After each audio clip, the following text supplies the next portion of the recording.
really test you, really apply pressure. So this should be one hell of a best of two. World Elite on the blue side here for the first game. OMG over on the red, and instantly respect to Gogoing's Rumbles. He's banned away. Gogoing's Rumbles banned away. His tank play's been very consistent, but just removing kind of a tanky, reliable 1v2, 1v1 laner in Rumble, and there's the Diana. Xia gets a respect ban, his first game out. Yeah, I mean, remember that both Mystic and Xia have not played LPL games this split, if at all, actually, in their history so far. So, you know, only have the trends recently that they can draw from IEM, but we'll see what else OMG pick on as they've already gone for Diana. Thresh there, the ban from World Elite, makes a lot of sense against Cloud especially. LeBlanc there, the next ban, so 2 mid lane bans already for OMG. And they could go for a third. They could just ban away Ahri, which again was another one of his strong performing champions, and say, okay, Xia, straight into competitive play, ban away all your comfort picks that you've just shown at IEM, and already force them into hard decisions and going towards the lower parts of Xia's champion pool. I think actually the coaches might be talking to the mid laner now as well, being like, you know what else can you play? Because they banned 2 champions, we might need another one. And the fact that Deficio was bringing up at IEM lots of solo queue games as mid Annie. That's kind of the big question mark. Will we see the Annie pick up? I wouldn't even mind the Annie flex pick being taken first, just to kind of throw a gambit and say, is it going to be mid Annie? You guys don't know. We're not even 100% sure just yet, depending on how the pick ban phase goes. Rek'Sai's the last ban. Ahri's still available. You never give cool Ahri, so just lock it in. Yeah, sensible last ban there. Oh, targeting Spirit there with Rek'Sai. Lysandra actually banned as well. Another strong champion. Nidalee open, probably other big champion that we could look at here, but I agree with you. Cool shouldn't get Ahri, and Jay looks great on it. Just take the mid laner Cool away. just gets Ahri so often. That respect for the threats on OMG, but Kallista's also available. Uzi's Kalista, it might have seen a loss, but it certainly wasn't because of the Kalista. It was a wonderful performance from him last time out. I think you have to take the Ahri, though, and just cede the Uzi Kalista. Yeah, and they do. So a smart pickup there for World Elite is they get a champion you have to think they want for their fresh mid laner here coming into his first LPL game here. So Xia should take that one away. OMG, plenty of options are available. We mentioned Nidalee Loveling's gone to it a couple times. Lots of popular champions available here. Probably not going to pick the Kalista up right now. Although, again, Mystic, another new player. Not too sure if he plays it as well. He did play it at IEM, but it wasn't necessarily one of his power picks necessarily. World Elite loved the speed comp, the likes of the Hecarim, Sivir, and just getting some speed picks in there. The Scion as well was another big pick for Aluka. A lot of champions do get through this pick and ban phase. Spirit has his Nidalee available. Rek'Sai banned away. Nidalee available. It's seen a lot of success, a lot of picks of the Jarvan, but there's a lot of flexible options here. It's going to be a tank top laner. That's the one thing you know about World Elite. It's not going to be any sort of ambiguous pick for the top lane. OMG, they can leave their mid pick to last. That's the big thing for them, is they're not pressured into picking anything just yet. I don't know if they're going to go for the Zed. The Zed they've certainly not found a lot of success on. But it's going to be a skill matchup against Ahri. That's worth at least betting on. Yeah, we'll see. Here we got Diana, Jarvan, of course, for OMG. So very flexible, very standard, like you mentioned already. Morgana and Maokai, the 2 picks there for World Elite. So support definitely at this stage there for UJ with Morgana. And, of course, Aluka. Back with the tank. Sion, interestingly, not banned, but not picked here either. Maokai seems to be everyone's favorite top laner right Sion now. was drawing bans. That showed how great Aluka's performance was on their champion. They were so much better with their engage timings. Gogoing's going to get his Nah. I believe Gogoing's still undefeated on Nah this season. It's been a very big pickup, and Uzi gets Kalista in the 4th rotation of picks. So often banned against Uzi, but with champion pools changing, with the move to 5.4, picks it up quite late in the draft. Yeah, I mean, again, Kalista's a champion that seems to be player-specific more than anything else. Some players play her, some players don't. She's quite strong, but I think not overwhelmingly so. So it does fall to Uzi. He's a fantastic Kalista player, don't get me wrong. I think he's possibly one of the world's best, if not the world's best player on that champion. Just looks so good and so comfortable on it. But World Elite do have a couple of picks here as well. Mystic especially, a big test for him now as well, coming in as a new Korean AD carry for this team. What's he going to do against Uzi? I mean, taking the Lucian's a good laning matchup, especially early. The Morgana support's not ideal against Kalista. You know, doesn't really offer much in terms of peel away from that, barring hitting the Miracle Dark Binding. An insta-lock cool Twisted Fate as the last pick. There's a lot of Twisted Fate today here, apparently, as Nidalee actually fell very late as well, so Spirit is going to take that away. Curious to see that OMG didn't want it for leveling, but Spirit will be happy to take it in their last few picks as well. We already mentioned the Lucian. That's going to be the combo there moving in for Mystic as his first performance, but cool Twisted Fate, one of the best in the world. So he's been picking the Zed into the Ahri. It's a skill matchup. This time he just counterpicks himself. Cool goes for the straight counterpick of himself, picks up Twisted Fate into Ahri. Hatong managed to navigate that matchup, but it is a real bad matchup for Twisted Fate. Again, not going for a summoner spell for lane, not taking cleanse, not taking barrier, exhaust, or heal. The mobility summons Ghost and Flash. What that tells me, going to see plenty of attention from Jarvan in the mid lane. But if you do see Twisted Fate navigate that lane, Hurricane Callista comes through, she's going to be able to overextend and get so much CS because Twisted Fate can always be there to react. Yeah, as we see the jungle matchup now, Spirit versus Loveling. A great matchup here. Two very high-pressure junglers on high-pressure junglers this game, so be interesting to see how that works out. Cool. Like you mentioned, maybe a bit of the self-counter pick there, but again, going to be trying to use his influence in other lanes more than his mid lane. I tell a lie, Hatong did not, but Cool does pick up the exhaust just for a summoner spell in mid to have the potential to duel. Mystic versus Uzi, what a first time out in the LPL to be facing up against Uzi's Callista. Yeah, and it's going to be matchups, great matchups across the board, and with that, let's get on to the Rift.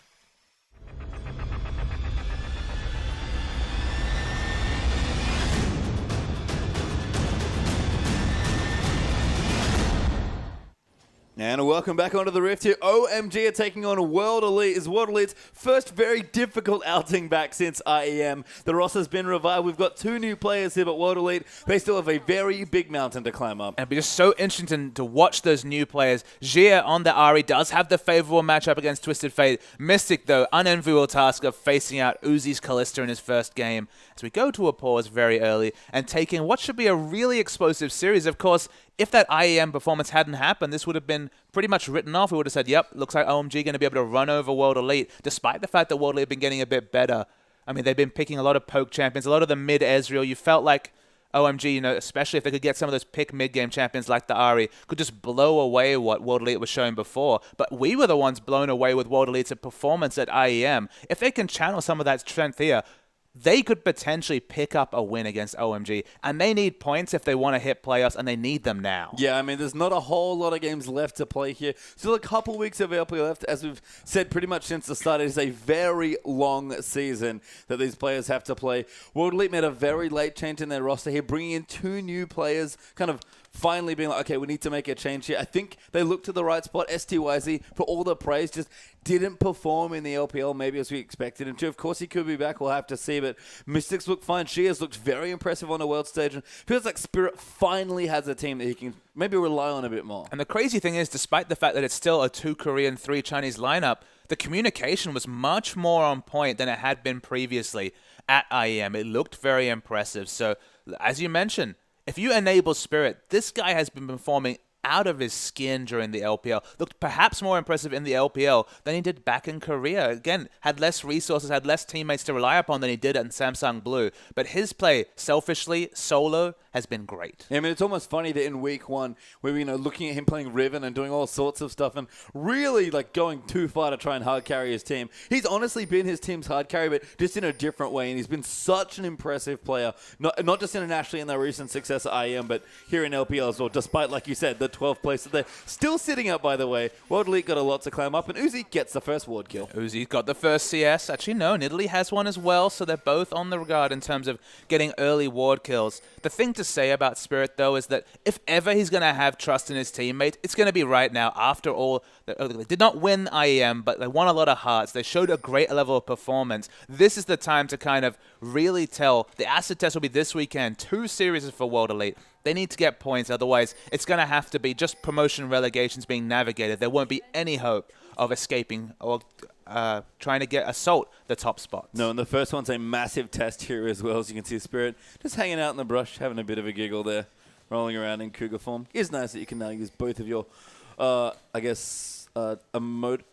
most of your emotes in-game now in both forms and nearly level 1. That was obviously a big buff to the champion. And seems that we are just going to have pretty standard jungle stuff. Overextending for the emotes there, Pastry Time. I like it a lot. As we see Cool versus Jia, this is the big question, Pastry Time. How do you navigate this laning phase against the Ahri? Well, we'll have to see. Cool, like you said, has at least taken a single defensive summoner here for the exhaust. So respecting the matchup a little bit there. Down the bottom, Mystic and UJ will join in for the 2v2. And I don't know if Mystic necessarily wants it, but he's going to get it. A big test now as he goes so aggressive on the Cloud, but Uzi just going to toss autos in there as well. Glitz does so much damage at level 1, but the Ignite's used already there by UJ. Another shield there should protect him, but a massive level 1 trade. So we saw that trade because Uzi does have experience coming into lane. Will hit level 2 first. I believe it's after the next minion, maybe the first melee minion it will be, but he should be the first to get to level 2. But despite the ignite, you can see that's why they're positioning aggressively. The minion hasn't died, though. He actually missed it slightly there. He went to run in with a Ren stack, and it didn't kill the creep as he hopped forward. So misplayed slightly. Now he's level 2, but that might have been a kill for Uzi if he'd just been a bit more on point. Both ignites are down, but importantly, Mystic's flash is down. We already mentioned how hard this was as a first-up challenge for this Korean AD carry. Uzi's Kalista, just watch it. It's going to do crazy things this game. And it's so funny to me that Uzi on almost every champion, even in Janna lanes, is willing to play this aggressive as Cool. Eats a spear there by Spirit. Xie just misses the charm, and Cool answers back with some good damage. The flash was used by Ari, but great pressure early on by Spirit. Yeah, both players use their flash, but that's definitely in Twisted Fate's disadvantage. Only has exhaust in laning phase now. Ari's always going to be pushed up, looking aggressive. Might see the ganks coming through from OMG, but going to need to relieve a lot of pressure because Twisted Fate with no flash against Anari looks like a free kill. And again, down the bottom lane here, Spirit will actually clear out a couple of creeps for himself. Does get his red buff now, so might even return for another look, potentially in the bottom side. But Uzi, even with a Janna in his lane, we saw this at Worlds, I believe, last year when he played Janna Vayne into any 2v2. Just so aggressive. Yeah, Janna Vayne, Janna Tristana, those were the lanes he was playing at World Championships. And again, it's the aggression that's the trademark thing about Uzi. It doesn't have to be playing Caitlyn to make you fight for every CS. Plays so aggressively in lane. I also like, though, that Xie is so confident with the 2 wards he has set up, not at all accounting for Loveling's gank pressure, and trying to zone Twisted Fate off the minion wave in mid lane, using the counter matchup to his advantage. Yeah, and I like that. I mean, again, new player here. First couple competitive games have come quite recently. First major LPL game, or first ever LPL game actually, will be here. But you have to take it. You picked this matchup. It's not disrespectful necessarily, but at least he's accepting that he's in a weak spot. You have to take it to him. That's what's expected of you in this spot. Yeah, Cool had full information. He's a noted Ari player. He knows how the Ari Twisted Fate matchup goes, but was just happy to take it for team comp because he knows that if he can get pressure in the mid lane, Uzi's going to be able to so overextended knowing that he has Destiny to return. Spirit actually registers there. Awesome play there by Spirit. Just nails the Spirit and almost assassinates Cloud. So again, continuing to blow flashes in lanes. Loveling is actually chasing Spirit around the jungle, and he's losing every single race. Wow. I mean, Spirit, this jungler is very, very impressive. You already know that if you watched IEM. Already putting out so much pressure, out-pressuring a Jarvan early on Nidalee. If you hit those spears, that's what you can do, even with the lack of CC. It's not any Jarvan, Papa Smithy. This is Loveling, one of the most aggressive and pressure-centric junglers in the world. So very impressive stuff for Spirit. He's powered up a little bit, it feels like, from his international trip. I'm not going to credit all of it to IEM. Spirit certainly looked good in the LPL, but he's almost coming back with a fresh burst of wind to move him through, and he just looks so good in the early stages. We're watching the mid lane. Now we see OMG working their way towards bot. Going to be spot out by a ward, but it's going to be cleared. Talking about Xie again, he did play a couple of games for World Elite Academy. He was on that team previously, so he does have a little bit of LPL experience, but to explode on the international scene in such a high-pressure environment shows that he's not going to be overawed by Cool. He's going to accept the fact that he's in a good matchup and play aggressively. And I like the fact that he can disregard the intangibles of lack of experience, of the big crowd, of all the attention, and play just like what he's played to propel himself to the top of solo queue. Yeah, Spirit's actually snuck himself into the top side of the map now, so going to do a bit of counter jungling potentially, maybe looking for the red buff. Deep pink ward, though, going to get placed down here, so I like it again. Early Warriors Trailblazer and Spirit, he looks best in the enemy jungle. That's what I'll say about him. So I like that he's getting in there early. He's just causing so much global pressure. Uzi, for all his early pressure, he hasn't been able to manufacture a massive CS lead. So credit to Mystic, despite blowing his flash early. Only 10 CS is the advantage. We say only 10 CS. That is a noticeable advantage for an AD carry, but Uzi's Kalista, we've seen 20, 30, 40 CS advantages at 10 minutes into the game. I guess Mystic's just happy it's not the Caitlyn this time, as Spirit does actually steal away the Raptor there, using the high burst damage of Nidalee's Cougar form Q to take it out. Nice little steal. Loveling continuing to chase after Spirit. Yeah, Loveling, again, he's actually watching a ghost, you have to say. He's trying to track Nidalee across the map, but Nidalee now level 5 has an experience advantage over Spirit, over Loveling, and just not much he's able to do. They continue to power through. This is patch 5.4, so we saw a lot of 5.2 Nidalee where she could solo down the dragon very early, had a powerful clear, still has a very respectable clear, but definitely isn't quite the jungling force she once was. No, but still very strong here. Going to clean out the ward there as well. Does throw a spear into Cloud, dissuades them from stopping that ward being cleared, and Spirit will get it. Aluka now in the top side of the map, actually a bit behind, going quite aggressive. Is level 6, but not Mega now yet, so just bobs back in. Little bit of damage from the Hyper, and Aluka has to get back safely to his turret. The Loveling's been waiting in the wings. They look like they're going to go aggressively. There's the Destiny. Yeah, Aluka pops his ulti. He knows what's about to happen to him. He's got to be careful. Use the Twist Events maybe a little early there, Jarvan taking the turret. They go cool though, taking too much damage, and Maokai gets the kill. Going will get the trade, but very well played, Aluka. Despite the fact that it looked like Loveling had juggled the aggression well, it was just too much. The base stats too low, as in the bottom lane. The trading continues as well. Jia is going to try and answer the pressure with as much turret damage in mid as possible. You can see Mystic's taking quite a bit of damage here. Uzi level 6 now. Might just throw Cloud, and he's got his Ignite. UJ has to be careful. No level 6s here at all on the bottom side. Cloud still moving in. Uzi, I think, baiting them to try and kill Cloud so he can use the Fate Skull, but they won't bite. Mystic does get ignited, but he'll be okay, and mid tower does go down. So that's such a massive change in pressure. The first use of the Destiny we always track. Turret pushing in, gets an assist, but dies and gives up turret. Suddenly, the safe area for Twisted Fate to farm is looking really minimal. It is indeed, and Chia is going to go back as well here. Morello Nomicon already done at 8 minutes 20. Granted, no boots yet, so a little immobile potentially on the Ahri without her ultimate, but still looking great. And again, Chia, after one of the best possible starts you could have in his first big LPL game. Yes, snowballed Morello Nomicon in a favorable matchup. After the Destiny, you know it's still about 90 seconds on cooldown. Very long cooldown at level 1. Not looking for any magic resist with his early pickups, just going towards a Morello Nomicon. This Twisted Fate's trying to play around an Ahri that's already snowballed, basically from farming and taking a turret. But Spirit snuck down the bottom as well. He's got his Magus finished as well. So these spears landing will do so much damage. Uzi does not take the bait for the binding though, but you have to pick a target carefully. Uzi does flash there, and Spirit with the Black Shield on wanted to go in, but Spirit is going to miss. No hunted passive there, and he'll just back away. Absolutely. Jarvan is in the area, but as usual, Spirit's been the first one to initiate all this pressure this game. Jarvan waiting patiently. Don't know if he's been spotted by a ward. No, I don't believe he has. Uses the sweeper to confirm that. But again, Loveland's been on the back foot. Spirit's been on the front foot. And that's why the flashes are being blown around the map. And that's what opens up a 700 gold lead for World Elite. Yeah, and I mean, it's a little thing here, but Spirit, again, best when he's applying pressure to the enemy team, especially an enemy jungler. Loveling, like we've mentioned, just been chasing him all around the map. And even though Spirit hasn't had successful ganks yet, it's been enough pressure. He's blown enough flashes that his laners at least feel empowered to, play aggressively and stay competitive. I mean, it depends what you define as a successful gank. Of course, not kills, not gold credit, but the flashes.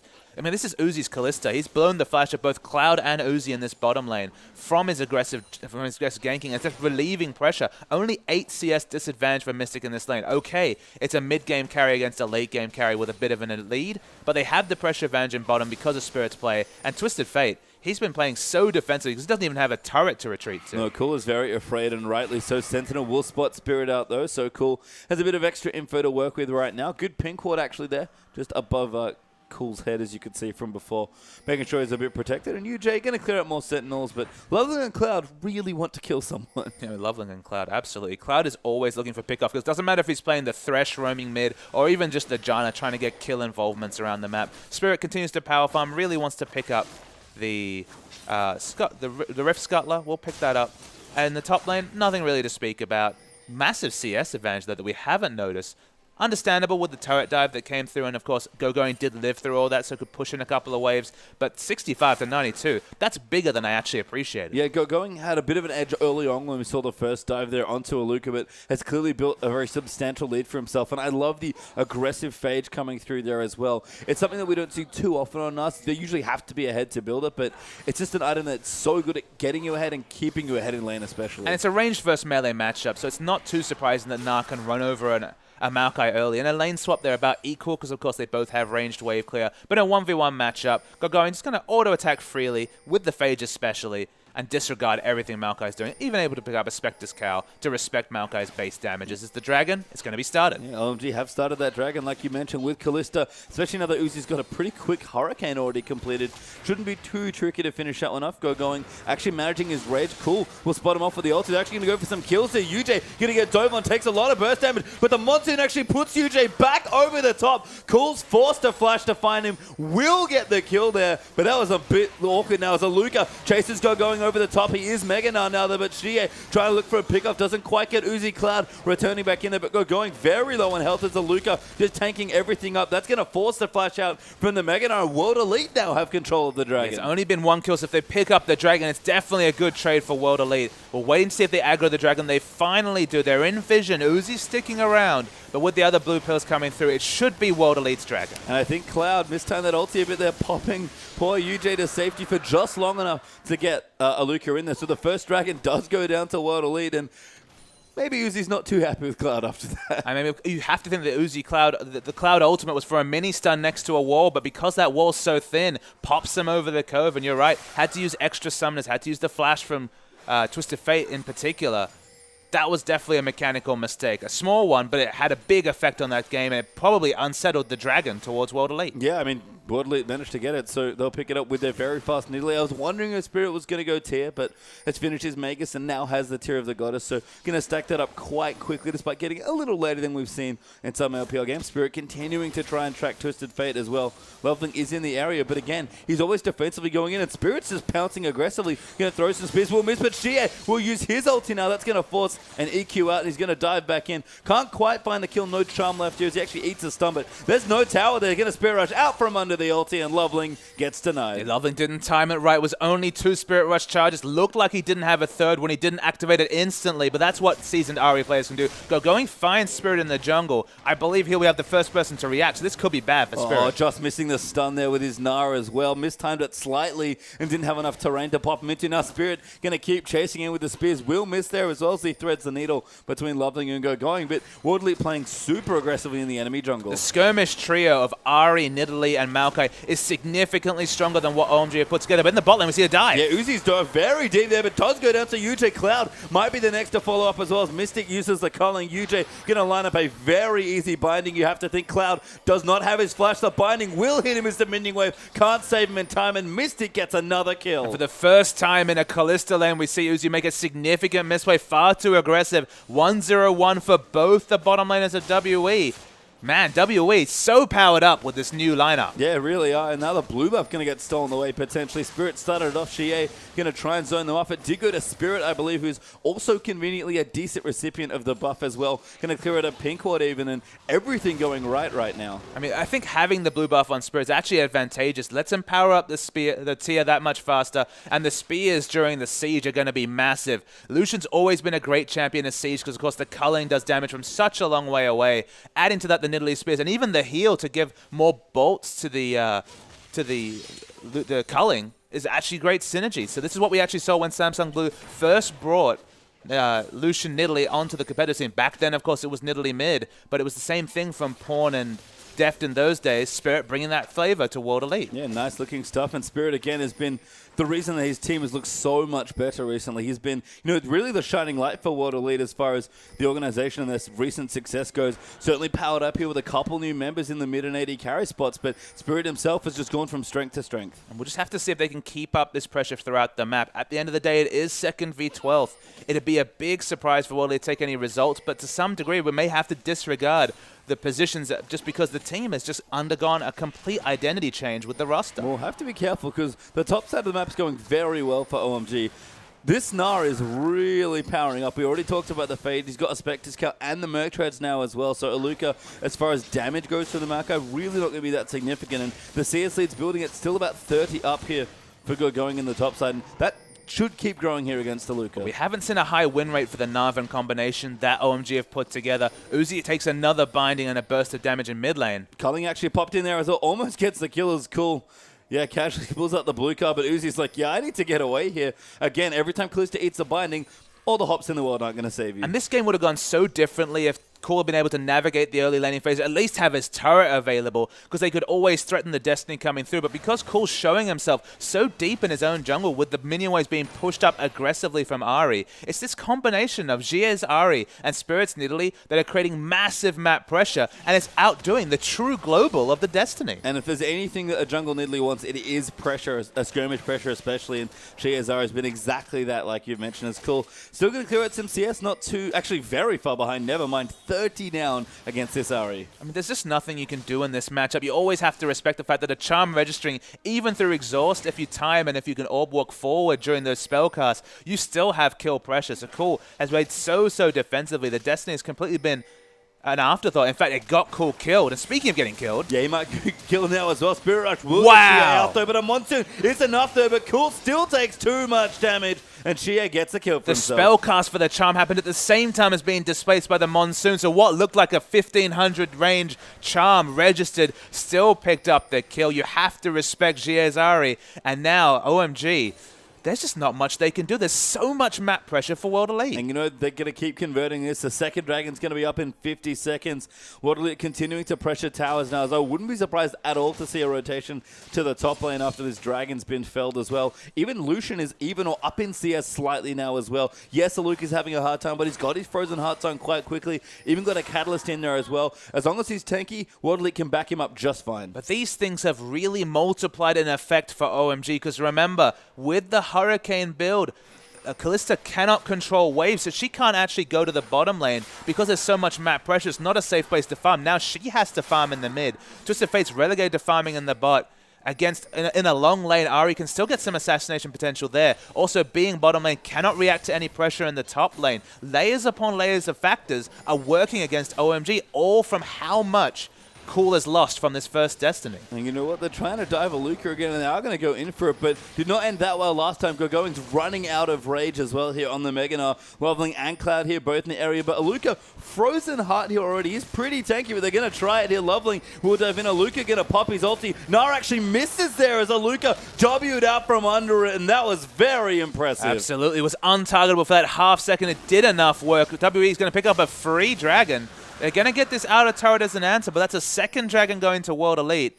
And that's a lot of resources used, 4 members used just to pick up an outer turret. And Aluka very sneaky there, although Mystic maybe caught out of position. Cool's going to find him, although that's going to force Mystic to flash out of the way. Teleport coming in down as well as Gogoing wants to find something, but he comes down in mini-enough form. All they really have at this point is a rotation to the mid lane. And they ended up respecting the fact that Spirit was going to be close to that fight, didn't want to fight against him. He's going to finish Sorcerer's Shoes, working towards the Archangels. They're going to take another outer turret, so rotationally, things working fine for World Elite, but we might see a re-engage. Good Fate's call there to keep Cloud safe. China immediately running out of the way. Now it looks like Aluka's dove into the front lines though, and he's going to take him up. Cool takes so much damage there from a Needly Spear and Gogoing. Now going to get caught out there as well. Cloud's going to be the next to fall. No Fate's call this time. Spirit still hunting with spears. Almost grabs Uzi for the next one, and he's hopping as much as he can, but he will go down to UJ as Morgana picks up that kill and World Elite win that fight clean. Already 3 kills just for the outer turret. Don't know if they'll be able to rotate and take an objective with 5 members towards the top of the map. It's probably going to be the last outer turret pushed in by the Lucian.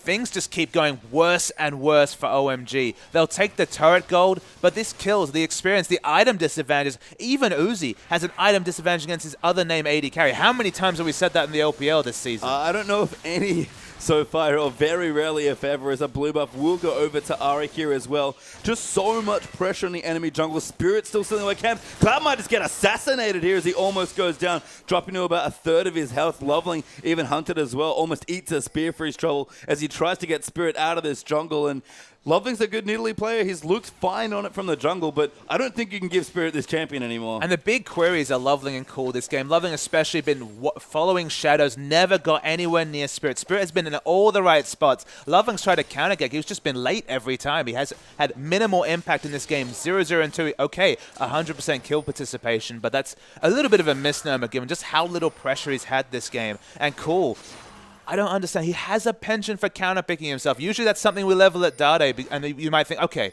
doesn't play that many champions, so sometimes might give himself in a bad spot and rely on the fact that he's a mastery person. He loves to master champions rather than necessarily have a big pull. Cool plays a lot of champions. There was no need to counterpick himself with the Twisted Fate against Ari, but he's had to pay for it. Yeah, and Loveling actually might have found Xie caught out here, so Twisted Fate's pop the ulti, see if he can make something happen, but a teleport coming in for Aluka, who flashes immediately there, wanting to find Uzi. Actually, he has has managed to get with the Twisted Events. Spirit's moving in the spear. He's going to force Uzi to flash. Loveland going to go down as Mystic gets the kill with the culling. A 4-man shackles there for UJ as well. A double kill for Lucian. 4 people already dead. 4 people dead. Now 6,000 gold is lead. World Elite going to push in aggressively. Going's tanky, but if this first spear hits, and it does. Yeah, first one hits now. Spirit going to chase in a red buff here on Italy. Wow. Just so many pouncers that nothing Going can real do. He's actually Megana moves him back there, but Spirit's going to move out. Not taking turret any longer, but will die there. Oh my god, the heal was just enough. And there's the ace. There's the ace. They don't have a minion wave with them, so they will not pick up an objective, but 5 kills, you can't argue with. 5 kills for 0. And there's the surrender. Oh my god. OMG.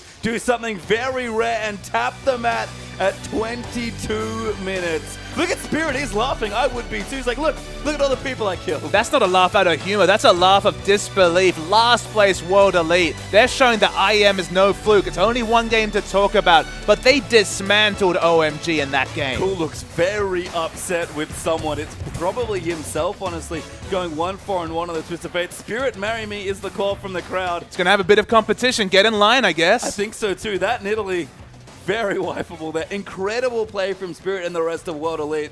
I don't know if I've ever seen OMG surrender like that. That was just surreal, Pastry Time. That was surreal. And Monte Cristo had the same reaction, of course, when the GE Tigers were taken down. But this is a new World Elite, and we have a replay just to re-examine some of the amazing team fights. So, of course, we're going to see that last fight that prompted the surrender, you have to remember. So we'll roll the tape. This was when Loveling found Ari and took half his health in the engage. So it definitely wasn't the right thing. Aluka overextended to get on top of Uzi. Knew that Uzi's flash was up, but still engaged. Just watch the team play and kills that come through. Especially this engage. The spear hits cool behind because the first member explodes. And then they just kept chasing. I'm not sure if we'll watch the rest of this, but of course kept chasing. Took down Going even under his turret. That's the big thing. The teamwork between this team, the heal, as you mentioned, at absolutely the last second, because Going did a very smart thing. The moment he turned into Mega Gnar, the use of the Gnar was very creative. The actual scoop, it wasn't a misfire. That was exactly what he needed to do. But wait for this. It's actually the summoner heal from his good Korean AD carry friend Mystic. Synergy between teammates, definitely an all-time high for this World Elite lineup. And what a first result. Yeah, I don't have much else to say, so let's just go into the next game. We're going to take a quick break. Catch Albrecht and you at home should do the same thing. World Elite versus OMG Game 2 is coming right up.